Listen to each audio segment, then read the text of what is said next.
March 13th, 1943. Deep beneath the streets of London, in the British Admiralty's submarine tracking room, the atmosphere is quietly frantic. For months, this nerve centre has plotted the positions of German U-boats with uncanny accuracy, turning the Atlantic into a chessboard where every enemy move was known. But today, the source of this intelligence, codenamed Ultra, has gone silent. The German naval cipher has changed. The red pins on the vast wall map, each marking a hunter, are no longer being updated. The plotters stare at a map that is rapidly becoming a historical document. The enemy has vanished. And at this very moment, hundreds of merchant ships, the lifeline of Britain, are sailing towards an invisible threat. This intelligence vacuum would be filled by the largest, most savage convoy battle of the war. It is the story of nearly 100 merchant ships and their small escort force, sailing directly into a trap they could not see. This is a desperate struggle, told from the pitching decks of destroyers, the cramped control rooms of U-boats, and the plotting tables in London and Lorient. The crisis poses a terrifying question. How do you fight an enemy you can no longer track?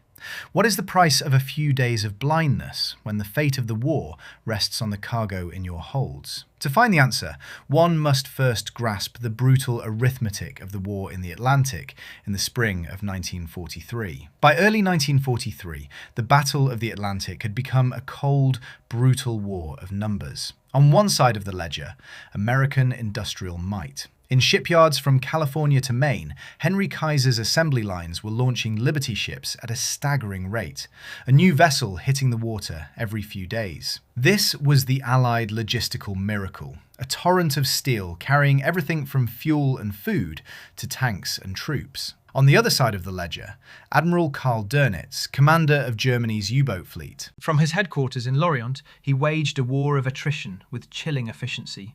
His single objective was to sink ships faster than the Allies could build them, and he was succeeding. In February 1943 alone, his U-boats sent over 600,000 tons of Allied shipping to the bottom. At that rate, Britain would be starved into submission. The lifeline was fraying. The U-boat's hunting ground was a vast, unforgiving stretch of the North Atlantic, known as the Mid-Atlantic Gap. It was an oceanic no man's land, a black hole on the map, beyond the range of land-based Allied aircraft from Iceland, Britain or Newfoundland. Here, wolfpacks could surface with impunity, radioing convoy positions to each other and coordinating their attacks under the cloak of darkness and rough seas. To survive the gap, the Allies relied on a fragile system. Each convoy was protected by a small escort group, often just a handful of destroyers and smaller, slower corvettes. Their primary tools were tactical. Early surface search radar, like the Type 271, could detect a surfaced U-boat, but its performance degraded severely in the high waves and sea spray common to the North Atlantic. Their other key device was high-frequency direction finding, or HFDUF, which acted like a radio compass, giving a bearing on any U-boat that transmitted a message nearby. It could pinpoint a hunter, but only after that hunter had already found its prey. But the true keystone of the entire Allied defence wasn't a weapon or a radar, it was the intelligence from Ultra. By knowing the U-boat's intended patrol areas, the Admiralty's submarine tracking room could act as an all-seeing eye, routing convoys around the waiting wolfpacks. It allowed them to avoid the fight altogether. Now, that eye was blind. Without Ultra, the strategists in London were left with only old data and educated guesses. And as the second week of March began, two massive, slow-moving convoys were preparing to enter the gap. The plotters in the tracking room had to choose their path. They drew a line on the chart, a thin pencil mark across 1,000 miles of hostile ocean, hoping it was a line to safety and not a direct course into the largest U-boat concentration ever assembled. The first of these convoys was HX 229, a so-called fast convoy of 40 merchantmen, capable of a plodding 9 knots. It departed New York on March 8th. Behind it was the larger, more vulnerable SC 122, a slow convoy of 60 ships carrying a precious cargo of munitions, grain and metals. Together, they represented over 600,000 tons of Allied war material. In London, the Admiralty's routing officers, deprived of Ultra, made their choice. Based on the last reliable intelligence from days earlier, they directed both convoys onto a more northerly track, believing it to be the safest passage. The pencil line on the chart was drawn, the orders were sent. It was a logical decision based on the only information they had, but their information was dangerously out of date. Unseen by the Allies, Admiral Dönitz had made his own move. On March 12th, he had ordered 3 separate wolfpacks, codenamed Raubgraf, Stürmer and Dränger, to form a massive patrol line, nearly 40 U-boats strong, stretching across the very northern route the Admiralty had just chosen. The Allied routing decision, a fatal miscalculation born of blindness, was sending 2 of their most vital convoys directly toward this picket line of steel sharks. The trap was set. The bait was approaching. All that was needed now was for a single pair of eyes peering through a periscope to spot the faint silhouette of a mast on the horizon. The moment arrived on the afternoon of March 16th. The eyes belonged not to a hunter on patrol, but to the watch officer of U-653. Damaged by an Allied aircraft days earlier, the U-boat was limping back to France, its mission aborted. Then, by sheer chance, its periscope broke the surface and found the horizon filled with the masts and funnels of Convoy HX 229. Its commander, Gerhard Feiler, quickly drafted a contact report. The short coded signal shot into the ether. At U-boat command, the message was a jolt of electricity. The hunt was on. Admiral Dönitz and his staff immediately began redirecting the pack. Orders flashed out to the nearly 40 U-boats of the Raubgraf, Stürmer and Dränger wolfpacks. Converge on these coordinates. A trap laid in the dark had just been sprung. For the men of HX 229, the world was still quiet. Their defense rested on the shoulders of one man, Commander G.J. Luther and his escort Group B4. His command consisted of a single destroyer, HMS Havelock, and 5 smaller corvettes. 6 warships to protect 40 merchantmen spread over miles of ocean, a thin, fragile shield against the largest wolfpack ever assembled. Luther had no idea what was racing toward him. As dusk fell, the U-boats struck. Their tactic was brutally effective. Using the cover of darkness, they attacked on the surface, where their low profiles made them nearly invisible against the waves. They were faster than the corvettes and could maneuver like torpedo boats, firing from outside the escort screen and then vanishing. The first torpedo hit the American freighter William C. Gorgas. A column of water and debris erupted into the night sky, followed by the deep, resonant boom of the explosion. On the bridge of HMS Havelock, Commander Luther saw the flash. He immediately ordered his ship to turn towards the stricken vessel, firing star shells to illuminate the scene. But they were only reacting. By the time the flares lit up the churning water, the U-boat that fired the shot was already gone, a ghost in the darkness. Then, another flash, this time on the other side of the convoy. Another ship was hit. The escorts were caught in a deadly game of whack-a-mole, racing from one sinking ship to another, firing depth charges into empty water. They were fighting a 360-degree battle against an enemy they could only see in the brief, horrific moments a torpedo found its mark. As the chaotic first night wore on, the crisis escalated into a logistical nightmare.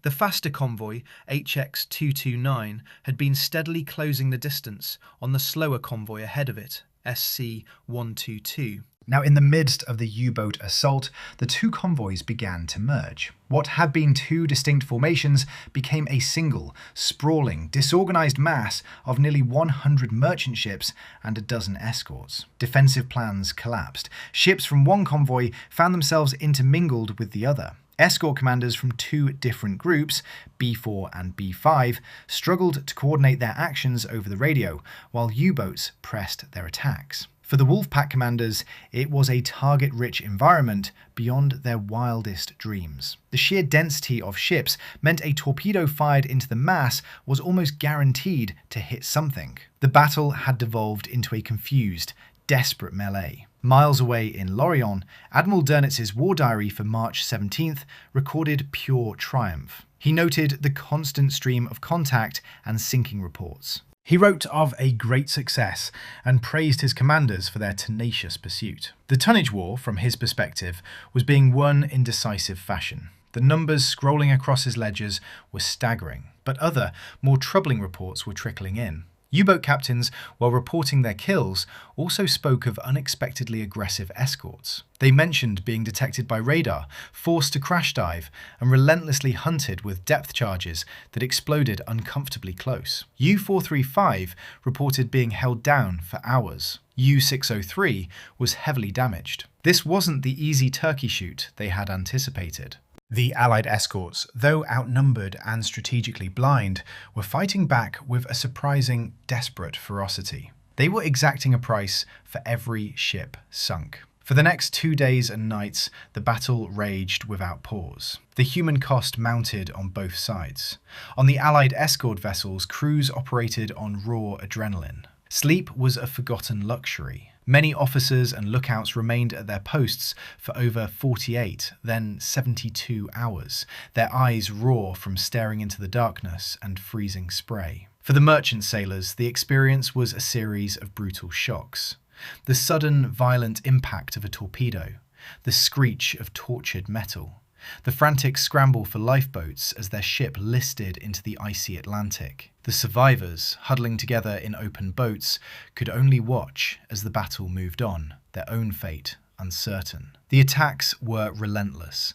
A ship would be hit, and as escorts rushed to rescue survivors, another torpedo would strike a different vessel miles away. But the defense was no longer just reactive. The combined escort groups, learning from the chaos, began to form a semi-coordinated screen around the core of the merged convoy. They hunted in pairs, using huff-duff to get a bearing on a transmitting U-boat, while another raced to the location. They were forcing the U-boats to expend more torpedoes, to take greater risks, and to spend more time submerged and vulnerable for each kill. By the morning of March 19th, the battlefield was a scene of devastation. The great convoy was shattered, with smoking hulks and lifeboats littering the ocean for miles. The escorts were reaching the limits of human endurance, their fuel tanks and depth charge racks running dangerously low. And on the Admiralty's plotting table, the latest intelligence estimates showed the wolfpacks were not scattering. They were regrouping, preparing to finish the job. It seemed nothing could stop a final, complete annihilation. But this was not a one-sided slaughter. While London saw only a map of sinking ships, on the water the escorts were fighting a different war, a vicious tactical battle for survival. And they were landing blows. Aboard the corvette HMS Gadetier, a young telegraphist hunched over his huff-duff receiver heard the faint, high-pitched chirp of a U-boat's radio transmission. He called out a bearing. The destroyer HMS Volunteer raced down the vector. Its lookouts, straining their eyes against the dark, spotted the low silhouette of a surfaced U-boat. Before it could dive, Volunteer's 4-inch guns roared, bracketing the submarine with shellfire and forcing it away. Elsewhere, the destroyer HMS Aconit got a faint contact on its Type 271 radar. Commander Marcel Lenoir ordered an attack run. A pattern of depth charges exploded around the submerged U-boat. While not a confirmed kill at the time, the attack heavily damaged U-432, forcing it to the surface, where it would be finished off hours later. Another submarine, U-384, was caught and sunk outright by Aconit. The escorts were proving that even without Ultra, their training and technology could exact a price. But their heroic resistance was not enough. For every U-boat damaged or driven off, 2 more seemed to take its place. As the 4th day of the battle dawned, the losses were catastrophic, and the wolfpacks were still there, circling the wounded convoy. By the morning of March 19th, the situation for the convoys was terminal. The scattered merchantmen were easy prey. The escorts, running low on fuel and depth charges, were at the absolute limit of endurance. In the Admiralty's tracking room, the silence was heavy. They could only listen to the distress calls and plot the losses, powerless to intervene. The wolfpacks were closing in for the final, decisive slaughter. Then, a new sound cut through the howl of the wind. A deep, 4-engine drone. Appearing from the low clouds was a single aircraft, a B-24 Liberator. But this was no ordinary bomber. It was a VLR, very long range, model from the RAF's No. 120 Squadron, flying from Iceland. It was the one weapon that could bridge the mid-Atlantic gap. Its effect was instantaneous and electrifying. For the U-boat commanders who had been operating on the surface with impunity, The sight of the bomber was a death sentence. The order to alarm, crash dive, rippled through the wolfpack. A surfaced U-boat was a target. A submerged U-boat was a blind, slow-moving submersible. The coordinated surface attack, the heart of the wolfpack tactic, was shattered in an instant. Soon, a second liberator arrived. The message was now unmistakable. The convoy had finally reached the umbrella of land-based air power. At his headquarters, Admiral Dönitz saw the reports. The hunt was over. He issued the order for all U-boats to cease the attack and withdraw. The largest convoy battle of the war had been ended not by a destroyer's gun, but by the shadow of an airplane. The U-boats slipped away, leaving behind a vast, silent graveyard of sinking ships. Debris and lifeboats scattered across the cold Atlantic. The final tally was staggering. 22 merchant ships, over 146,000 tons of vital cargo, lay at the bottom of the Atlantic. For Admiral Dönitz and the U-boat arm, it was their single greatest victory of the war. But the shock of this defeat triggered an immediate and decisive response. Within days, the Allies convened an emergency Atlantic convoy conference in Washington. The brutal lessons of the battle were clear. The decision was made to double down on the very things that had saved the convoys at the last minute. More VLR aircraft to permanently close the mid-Atlantic gap, and the urgent deployment of new escort carriers, giving convoys their own private air cover. The intelligence blackout of March 1943 had forced them to forge a system that no longer depended on any single source. This new multi-layered defence of escorts, radar, direction finding and constant air power was unleashed just weeks later. The result was Black May, the month the U-boat fleet was broken. A strategic defeat from which it would never recover. The U-boat's greatest tactical victory had directly caused their own annihilation. The battle for HX-229 and SC-122 was the absolute climax of the tonnage war, a brutal German victory that nearly broke the Allied lifeline. It was the darkest moment for the Allies in the entire Battle of the Atlantic, and the last great victory the U-boats would ever know.